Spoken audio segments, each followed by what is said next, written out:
नमस्कार दोस्तों, स्वागत है आपका हमारे YouTube चैनल V2 नर्सिंग पे।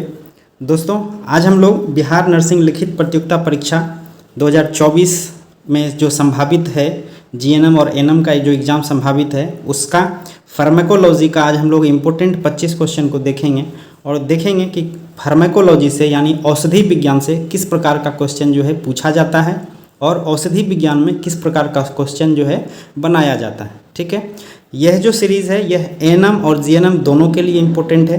ठीक है, और जो आने वाला जो बीटीएससी के माध्यम से जो एग्ज़ाम होनी है एनएम और जीएनएम के लिए, उनके पॉइंट ऑफ व्यू से ये काफ़ी इम्पोर्टेंट वीडियो है। ठीक है, तो वीडियो को शुरू करें उससे पहले आप लोगों से रिक्वेस्ट है, जो भी हमारे एनएम और जीएनएम वाले मित्र हैं वो ज़रूर चैनल को सब्सक्राइब कर लें ताकि आगे आने वाले जो वीडियो होगा इम्पोर्टेंट एमसीक्यू का वो आप तक जो है नोटिफिकेशन पहुंच सके। ठीक है, तो चलिए हम लोग देखते हैं और डिस्कस करते हैं आसान भाषा में क्वेश्चन को। ठीक है, तो यहाँ पे देखिए सबसे पहला क्वेश्चन क्या है, 1 आउंस कितने ग्राम के बराबर होता है।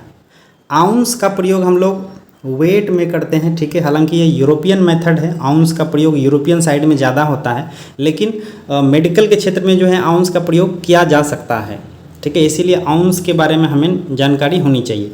आउंस एक्चुअली जो हम लोग डाइट देते हैं पेशेंट को, तो डाइट का जो बैलेंस डाइट होता है उसमें हम लोग आउंस का प्रयोग मोस्ट ऑफ डॉक्टर जो है कभी कभी करते हैं। ठीक है, तो 1 आउंस कितने ग्राम के बराबर होता है, तो हम लोग देखते हैं। ऑप्शन में देखिए क्या है, ऑप्शन ए है आपका 50 ग्राम, बी है आपका 30 ग्राम, सी है आपका 15 ग्राम, जबकि डी है आपका 45 ग्राम।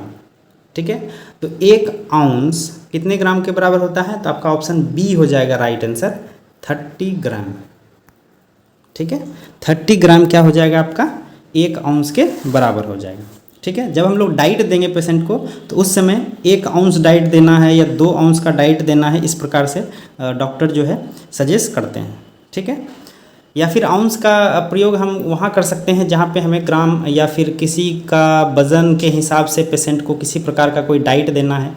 ठीक है, या फिर लिक्विड देना है तो हम वहाँ पे करते हैं। ठीक है, चलिए उसके बाद देखिए क्या है, क्वेश्चन नंबर 2 में क्या है, 1 लीटर सामान्य लवण जिसे आप नॉर्मल सलाइन कहते हैं, एनएस कहते हैं, बनाने के लिए कितनी मात्रा में सोडियम क्लोराइड, ठीक है, की आवश्यकता होती है। सोडियम क्लोराइड आप जानते हैं NaCl जिसे साधारण नमक कहते हैं। ठीक है, तो 1 लीटर NS को बनाने में कितना सोडियम क्लोराइड की आवश्यकता होती है। ठीक है, तो ऑप्शन देखते हैं। ऑप्शन ए है आपका 9 ग्राम, बी है आपका 900 ग्राम, सी है आपका 90 ग्राम, जबकि डी है आपका 0.9 ग्राम। ठीक है, तो NS को बनाने में, ठीक है, आपको जो साधारण नमक की आवश्यकता होगी, NaCl की आवश्यकता होगी, वो आपका ऑप्शन ए हो जाएगा राइट आंसर, 9 ग्राम। ठीक है, 9 ग्राम। ठीक है, याद रहेगा आपको 1 लीटर में। ठीक है, 1 लीटर में 9 ग्राम सोडियम क्लोराइड की आवश्यकता होगी हमको नॉर्मल सलाइन बनाने में। ठीक है, चलिए आगे देखते हैं क्वेश्चन नंबर 3। 1 छोटी चम्मच जिसे आप टेबल स्पून कहते हैं, ठीक है, कितने ml होते हैं 1 टेबल स्पून में, 1 छोटी चम्मच में। तो ऑप्शन देखिए, ऑप्शन क्या है, ऑप्शन ए है आपका 5 ml, बी है आपका 15 ml, सी है आपका 10 ml, जबकि डी है आपका 2.5 ml। ठीक है, तो क्या हो जाएगा आपका यहाँ पे 1 छोटी चम्मच, ठीक है, कितने ml के होते हैं, तो ऑप्शन ए हो जाएगा राइट आंसर, ए हो जाएगा राइट आंसर इसका 5 ml। ठीक है, तो 1 छोटी चम्मच कितना होगा ml का, तो 5 ml का होगा। ठीक है, चलिए अब आगे देखते हैं क्वेश्चन नंबर 4। क्वेश्चन नंबर 4 क्या है, मेनिनटोल किस प्रकार की दवा, घोल या विलयन है। मेनिनटोल किस प्रकार का मेडिसिन, सल्यूशन, ठीक है, या फिर लिक्विड है। तो मेनिनटोल का प्रयोग आपको पता है एंटी डायरोटिक्स में करते हैं हम लोग। ठीक है, डायरोटिक मेडिसिन के रूप में करते हैं, है ना, जो कि यूरिन की फ्रीक्वेंसी को क्या करता है आपका इंक्रीज करता है। ठीक है, चलिए ऑप्शन देखिए, ऑप्शन ए क्या है, हाइपोटोनिक घोल, बी है आपका हाइपरटोनिक घोल, सी है आपका आइसोटोनिक घोल, जबकि डी है आपका इनमें से कोई नहीं।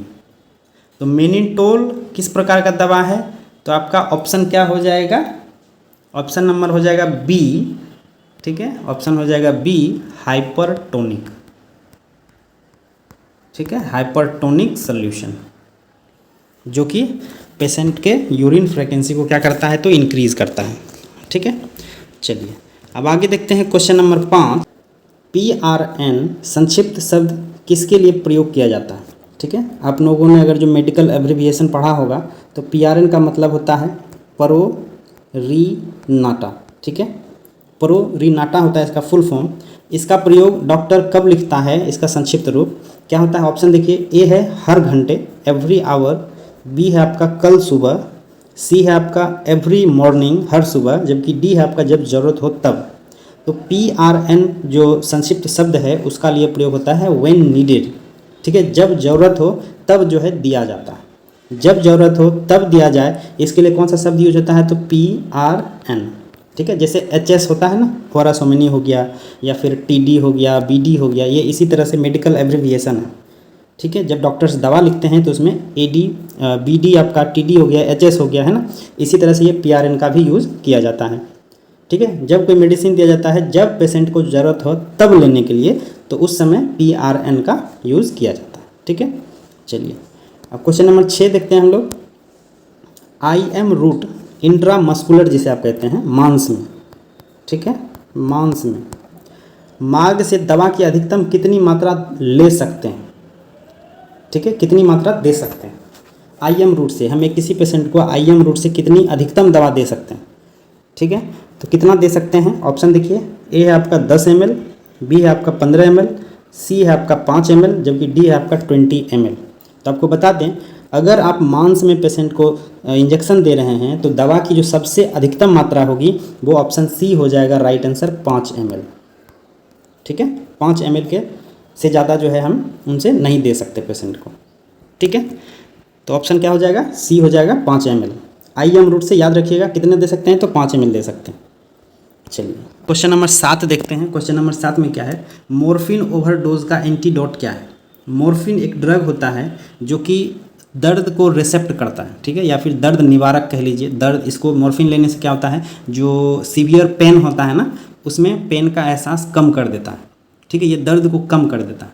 तो मॉर्फिन का अगर जो ओवरडोज हो गया, ओवरडोज मीन्स होता है अधिकतम, अगर जो उसका आप डोज लेते हैं तो वो ओवरडोज हो जाता है, ठीक है। तो ओवरडोज अगर जो कोई मेडिसिन होता है तो उसका एक एंटीडोट होता है जो कि मॉर्फिन के प्रभाव को क्या करेगा, कम करेगा, तो उसे एंटीडोट बोलते हैं, ठीक है। तो एंटीडोट कौन होगा मॉर्फिन का, अब यहाँ पे देखिए क्वेश्चन नंबर 7 का ऑप्शन ए है आपका नेलेक्सोन, बी है आपका एस्मोलोल, सी है आपका एट्रोपिन सल्फेट, जबकि डी है आपका N-एसिटाइल सिस्टाइन, ठीक है। तो मॉर्फिन का ओवरडोज अगर जो हुआ है तो उसके लिए जो एंटीडोट यूज़ करेंगे वो आपका ऑप्शन ए करेंगे, नेलोक्सोन, ठीक है, नेलोक्सोन यूज़ करेंगे, ठीक है। तो ऑप्शन ए हो जाएगा राइट आंसर।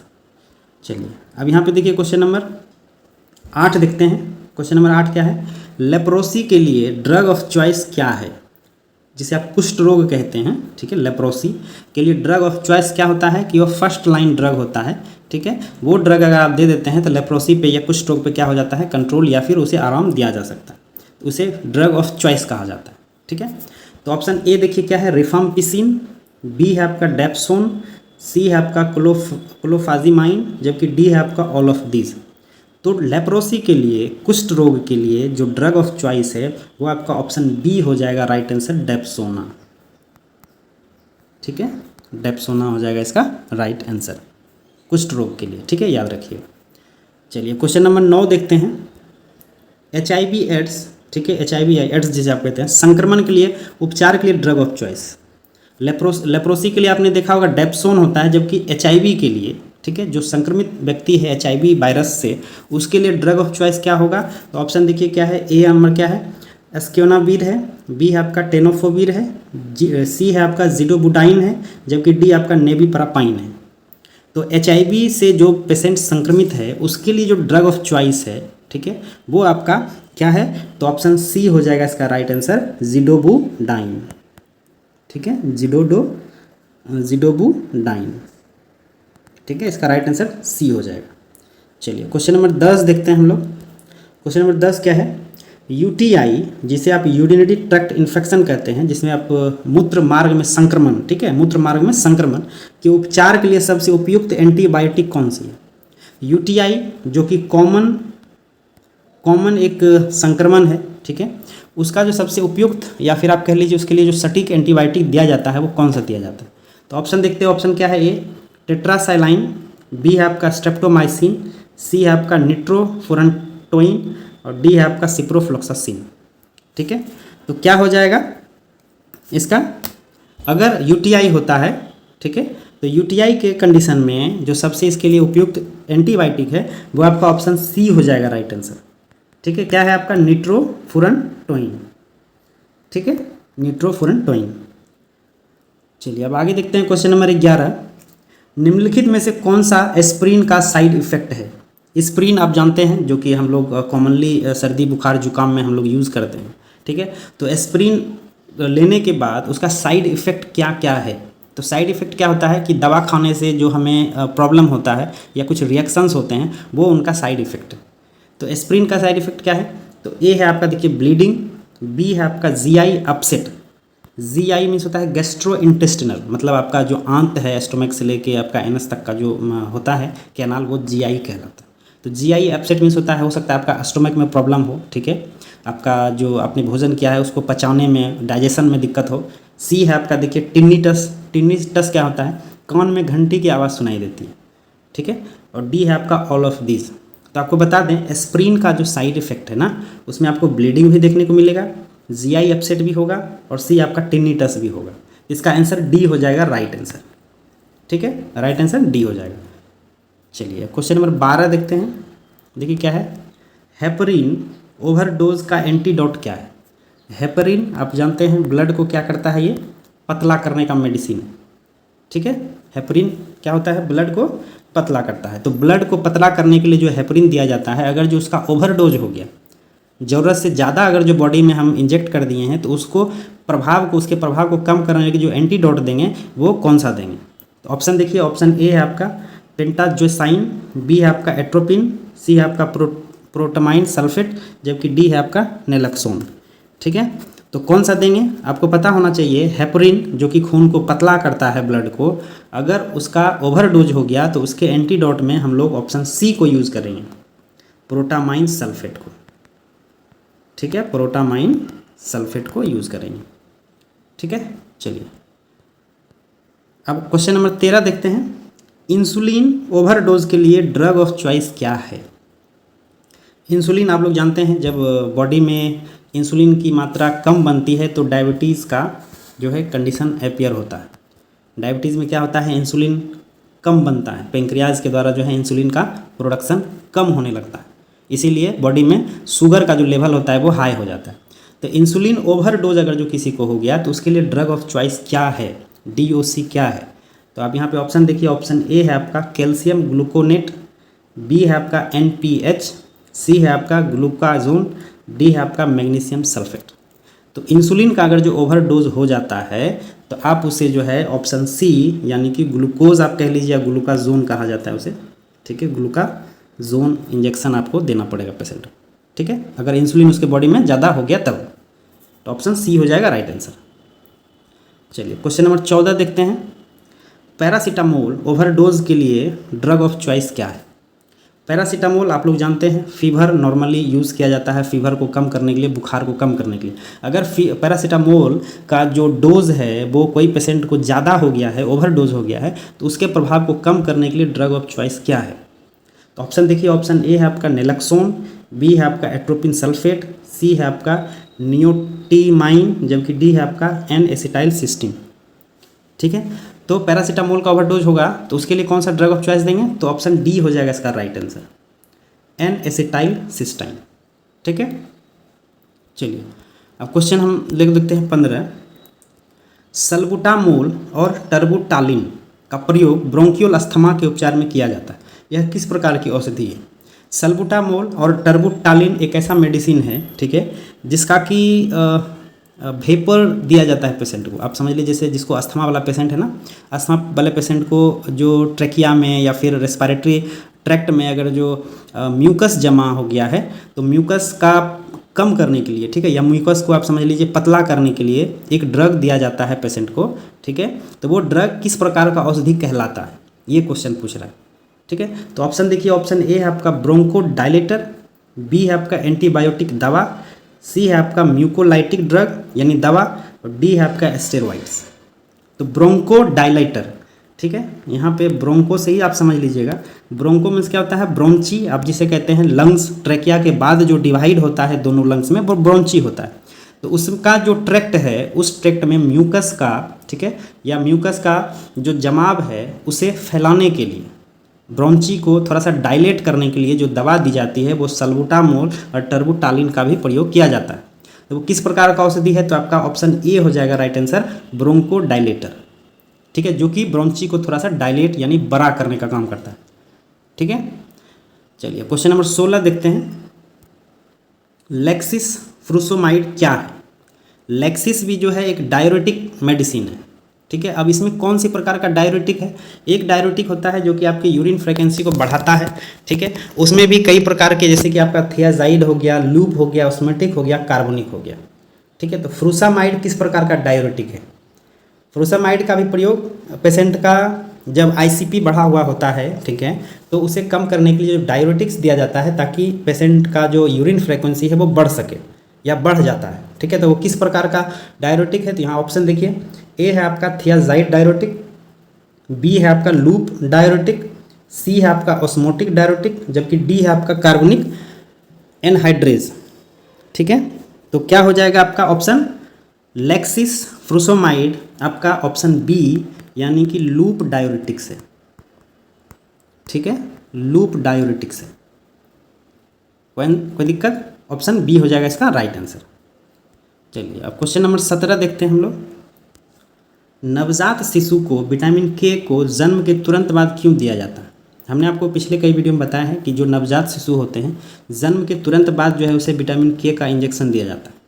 तो क्यों दिया जाता है? तो ऑप्शन देखिए, ए हाइपर बिलिरुबिनिया के इलाज के लिए, जबकि ऑप्शन बी है आपका नवजात संक्रमण के इलाज के लिए, सी है आपका रक्तस्रावी रोग के इलाज के लिए। रक्तस्रावी क्या होता है? ब्लीडिंग संबंधित, ठीक है, ब्लड का एक्सेसिव फ्लो जब, या फिर आप समझ लीजिए जो ज़्यादा ब्लीडिंग ना हो, जो ब्लीडिंग से रिलेटेड या ब्लड से रिलेटेड जो रोग है उसके इलाज के लिए, जबकि डी है आपका उपरोक्त सभी।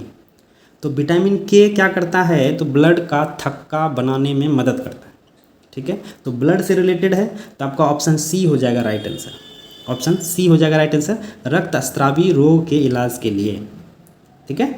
चलिए क्वेश्चन नंबर 18 देखते हैं हम लोग।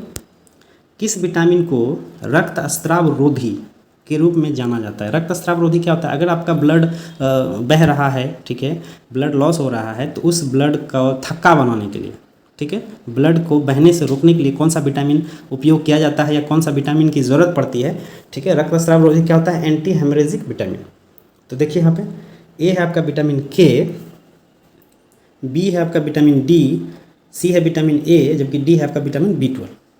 तो आपने ऊपर वाले क्वेश्चन में देखा था कि एंटी ब्लीडिंग विटामिन के होता है, ठीक है। तो यहाँ पे रक्तस्राव रोधी कौन सा विटामिन होगा? तो ऑप्शन ए हो जाएगा राइट आंसर, विटामिन के हो जाएगा, ठीक है। चलिए क्वेश्चन नंबर 19 देखिए क्या है। इंट्राडर्मल इंजेक्शन आईडी देने के लिए त्वचा और सुई, स्किन और नीडल के बीच का कोण कितना होना चाहिए?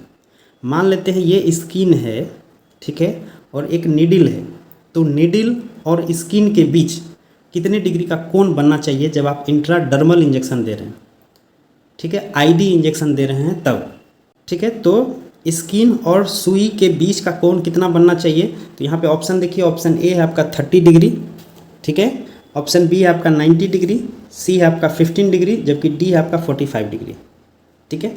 तो आईडी इंजेक्शन अगर जो आप दे रहे हैं, ठीक है, तो आईडी इंजेक्शन देने के लिए स्किन और नीडल के बीच जो कोण बनेगा वो ऑप्शन सी है आपका 15 डिग्री का कोण बनेगा।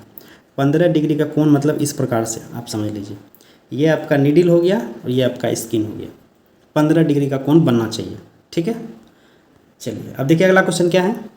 त्वचा के नीचे सबक्यूटेनस, जिसे आप हाइपोडर्मल भी कहते हैं, इंजेक्शन के लिए त्वचा और सुई के बीच का कोण कितना होना चाहिए? स्किन और सुई का कोण आईडी में 15 डिग्री होना चाहिए, यहाँ SC है जिसे आप हाइपोडर्मल कहते हैं, ठीक है। तो एससी का कितना कोण होना चाहिए? तो ऑप्शन देखिए, ऑप्शन ए है आपका 15 से 30 डिग्री, बी है आपका 45 से 90 डिग्री, सी है आपका 30 से 40 डिग्री, जबकि डी है आपका मोर देन 90 डिग्री। तो एससी में स्किन और नीडल के बीच जो होगा वो आपका 45 से 90, ठीक है, 45 से लेकर के 90 इसके बीच होना चाहिए, ठीक है। 45 से 90 आपका बी हो जाएगा राइट आंसर, ठीक है, 45 से 90 डिग्री। चलिए अब क्वेश्चन नंबर 21 देखते हैं क्या है। हीमोडायलिसिस के दौरान रक्त के थक्के को रोकने के लिए कौन सी दवा का उपयोग किया जाता है? हीमोडायलिसिस आप जानते हैं, ब्लड को क्या किया जाता है, बाहर ही फिल्टर किया जाता है, ठीक है। अगर जो किसी पेशेंट का किडनी अगर जो ब्लड को नहीं प्यूरिफाई कर रहा है तो उसका ब्लड जो है बाहर एक मशीन में शुद्ध किया जाता है, प्यूरिफाई किया जाता है, वो प्रक्रिया हीमोडायलिसिस कहलाता है। तो हीमोडायलिसिस के दौरान रक्त जम ना जाए, ब्लड क्लोट ना हो जाए, इसे रोकने के लिए कौन सा दवा का प्रयोग किया जाता है? ठीक है, तो ऑप्शन देखिए, ऑप्शन ए है आपका वेफरिन, बी है आपका प्रोटामाइन सल्फेट, सी है आपका एस्प्रिन, जबकि डी है आपका हेपरिन। तो आप जानते होंगे ब्लड के थक्का को रोकना है, ब्लड को जमने नहीं देना है, ब्लड को पतला करना है। तो आपने पिछले क्वेश्चन में देखा होगा ब्लड को पतला करने के लिए कौन सा दवा यूज होता है? तो ऑप्शन डी यानी कि हेपरिन होता है। हेपरिन क्या करता है? ब्लड को पतला करता है, थक्का बनने से रोकता है, ठीक है। चलिए क्वेश्चन नंबर 22 देखते हैं। कितनी हृदय गति होने पर वयस्क रोगी को, एडल्ट पेशेंट को डिजॉक्सिन नहीं दिया जाना चाहिए? ठीक है, पेशेंट कोई है उसका हार्ट रेट कितना होने पर डिजॉक्सिन उसे नहीं देंगे? ठीक है, अब ऑप्शन देखिए, ऑप्शन ए है आपका 80 मिनट से कम, बी है आपका 90 मिनट से कम, सी है आपका 70 मिनट से कम, जबकि डी है आपका 60 मिनट से कम। ठीक है, तो ऑप्शन देख लिए। अब इसमें राइट आंसर क्या होगा? ऑप्शन डी हो जाएगा इसका राइट आंसर, 60 मिनट से कम। अगर किसी पेशेंट का हार्ट बीट, ठीक है, यानी पल्स 60 मिनट बीट से कम हो रहा है तो उसे डिजॉक्सिन नहीं देंगे। और ये कंडीशन क्या कहलाता है? आपको याद हो तो ज़रूर कमेंट करें। अगर जो उसका जो हार्ट बीट है वो 60 से कम है तो उस कंडीशन को क्या कहते हैं? ठीक है, तो उस कंडीशन को क्या कहा जाता है? तो आपको कहा जाता है उसको ब्रेडीकार्डिया। ठीक है, ब्रेडीकार्डिया की कंडीशन, जब उसका बीट जो हार्ट बीट है वो 60 से कम हो, तो ब्रेडीकार्डिया के कंडीशन में उसे डिजॉक्सिन नहीं दिया जाएगा। ठीक है, और 100 बीट पर मिनट से ओवर होगा तो उस कंडीशन को क्या कहते हैं? कमेंट करके आप बताइएगा। ठीक है, चलिए अब आगे देखते हैं क्वेश्चन नंबर 23। मॉर्फिन किसमें कंट्रा इंडिकेटेड होती है? मॉर्फिन का यूज़ आपने देखा, वो जो क्या करता है, पेन रिसेप्टर का काम करता है, दर्द को कम करने का काम करता है। तो मॉर्फिन जो है हम किस में नहीं देंगे? कॉन्ट्रा इंडिकेटेड मीन्स होता है, क्या होता है? और निर्देश। ठीक है, उस पेशेंट को नहीं देना है। किस पेशेंट को, किस कंडीशन में? तो ऑप्शन देखिए, ए है आपका दम्मा यानी अस्थमा का पेशेंट, बी है आपका एमआई जिसे आप मायोकार्डियल इन्फार्क्शन कहते हैं, सी है आपका जीबीएस यानी गाल ब्लडर स्टोन, डी है आपका एंजाइना जिसे आप हार्ट का ब्लॉकेज एक तरह से समझ लीजिए, हार्ट में जो पेन होता है ना वो एंजाइना कहलाता है। ठीक है, तो किस में नहीं देना है? तो आपका ऑप्शन ए हो जाएगा राइट आंसर, अस्थमा वाले पेशेंट को। ठीक है, अस्थमा वाले पेशेंट को मॉर्फिन नहीं देंगे, क्योंकि मॉर्फिन थोड़ा सा क्या होता है, वो एक समझिए एक तरह से ये निश्चेतक का भी काम करता है। ठीक है, इसीलिए अस्थमा वाले पेशेंट को नहीं देंगे, क्योंकि उसे सांस लेने में क्या होगा? दिक्कत होगा। चलिए अब 24 नंबर देखते हैं। डिजॉक्सिन टॉक्सिसिटी का प्राथमिक लक्षण क्या है? किसी पेशेंट को आप डिजॉक्सिन दे रहे हैं तो उसका टॉक्सिसिटी हो गया, उसके बॉडी में डिजॉक्सिन की मात्रा बढ़ गया, उसे टॉक्सिसिटी कहते हैं। ठीक है, तो उसका पहला साइन क्या होगा उसको टॉक्सिसिटी का? तो ऑप्शन देखिए क्या है, ए है आपका चक्कर आना, डिजीनेस, बी है आपका बुखार फीवर, सी है आपका भूख न लगना जिसे आप एनोरेक्सिया कहते हैं, डी है आपका सिर दर्द यानी हेडेक। तो डिजॉक्सिन का टॉक्सिसिटी अगर जो किसी पेशेंट को होगा तो ऑप्शन सी हो जाएगा राइट आंसर, उन्हें एनोरेक्सिया का कंडीशन देखने को मिलेगा, यानी भूख नहीं लगेगा। ठीक है, चलिए अब क्वेश्चन नंबर 25 देखते हैं। लाल रंग का यूरिन, लाल रंग का मूत्र किस औषधि के कारण होता है? किसी पेशेंट का यूरिन जो है लाल कलर का हो रहा है, रेड कलर का हो रहा है, तो वो किसके औषधि के कारण, कौन सा वो ड्रग ले रहा है, कौन सी दवाई ले रहा है जिसके कारण उसका यूरिन जो है लाल हो रहा है? तो ऑप्शन ए देखिए आइसोनियाजाइड, बी है आपका ऑन्डेनस्ट्रोन, सी है आपका आयरन कैप्सूल, जबकि डी है आपका रिफाम्पिसिन। ठीक है, रिफाम्पिसिन आप जानते हैं ट्यूबरकुलोसिस के लिए ड्रग ऑफ चॉइस है। ठीक है, यानी फर्स्ट लाइन ड्रग है, ठीक है। तो लाल रंग का यूरिन जब होगा जब पेशेंट ऑप्शन डी यानी कि रिफाम्पिसिन ले रहा है, ठीक है, यानी रिफाम्पिसिन का सेवन अगर जो पेशेंट के द्वारा किया जा रहा है तो उसका यूरिन जो है हल्का रेड कलर का होगा, ठीक है। चलिए अब ऑप्शन यहाँ पे देख लीजिए आप लोग, यहाँ पे हमने क्वेश्चन का आंसर की दे दिया है, ठीक है। और हम इसका PDF जो है टेलीग्राम ग्रुप पे डाल देंगे। आपने अगर जो टेलीग्राम ग्रुप नहीं ज्वाइन किया है तो हम इसका लिंक जो है डिस्क्रिप्शन में देंगे, आप वहाँ से जा करके टेलीग्राम लिंक में जुड़ सकते हैं। बाकी ये वीडियो कैसा लगा हमें कमेंट करके बताइएगा, ठीक है। और क्या इसमें इम्प्रूव कर सकते हैं वो भी हमें सजेस्ट कीजिएगा, ठीक है, क्योंकि हम लोग अभी अर्ली से तैयारी इसका शुरू कर दिए हैं ताकि आपको आगे चल करके कोई परेशानी ना हो। एग्ज़ाम होना तो कंफर्म है, आप लोगों के द्वारा, आप लोगों का जो है BTSC के द्वारा एग्ज़ाम होना है। अब ANM और GNM दोनों के लिए एग्ज़ाम कंपलसरी है, तो अभी से तैयारी करके रखेंगे तो शायद आपको बाद में आपको ज़्यादा परेशानी ना हो। इसीलिए आप वीडियो का जो है जितने भी वीडियो हमने डाला है उसका सारा का PDF जो है हमारे टेलीग्राम ग्रुप पे है, हम उसका लिंक देंगे, आप जाके ज्वाइन कर लीजिए और आप प्रैक्टिस करते रहिए सबका, ठीक है। अगर जो आपको नर्सिंग कंपटीशन के लिए बुक लेना है तो आप हमसे संपर्क करिए, संपर्क नंबर जो है हम डिस्क्रिप्शन में दे देंगे, आप हमें वहाँ पे व्हाट्सअप करिए, ठीक है। आपको हम सैम्पल जो बुक होगा, बुक का सैम्पल होगा, हम आपको भेज देंगे, आप संतुष्ट होइएगा तभी आपको बुक खरीदना है, ठीक है। हमारे अगर जो चैनल के माध्यम से बुक अगर जो आप खरीदते हैं नर्सिंग कंपटीशन के लिए, ठीक है, तो आपको फ्लिपकार्ट से काफ़ी कम दामों में मिल जाएगा, ठीक है दोस्तों। बाकी अगर जो आप चैनल पे नए हैं तो प्लीज़ चैनल को सब्सक्राइब कर लीजिएगा ताकि इन्फॉर्मेटिव वीडियो नर्सिंग से रिलेटेड आप तक पहुंचता रहे, ठीक है दोस्तों। थैंक यू, धन्यवाद।